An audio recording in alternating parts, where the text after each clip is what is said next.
বিদগ্ধ অজা তেওঁ কাইথেলী ভাষাৰ পণ্ডিত আছিল আৰু তাৰ পৰাই তেওঁ এটা নিজস্ব সুৰ তুলি ভগৱানক কেনেকৈ পাব পাৰি তাৰ ওপৰত ভিত্তি কৰি এই জোনা মানে নাচনীয়াৰে নচাৰ আগতে এটা পদ গাব লাগে।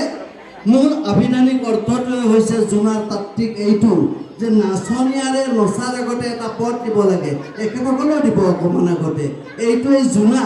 আৰু জোনা য'ত আছে নিজস্ব চিন্তাধাৰা, বজালীৰ এক সুকীয়া চিন্তাধাৰা। আৰু গোটেই বজালীত বৰ্তমান ৯১টা দলে এই নাম পৰিৱেশন কৰি আছে। গোটেই বজালীত ১০০ হোৱা নাই, ৯১টা জোনা নামৰ দলে বৰ্তমানো এই দলত জড়িত হৈ আছে, নাম গাই আছে। মই কৈছোঁ দীঘলীয়াকৈ নাপাতোঁ। তাৰপিছত আহিল আমাৰ বীৰ নাম। এই বীৰ নামটো প্ৰকৃততে ক'ৰ পৰা আহিল, কেনেকৈ আহিল, ইয়াক যদি আমি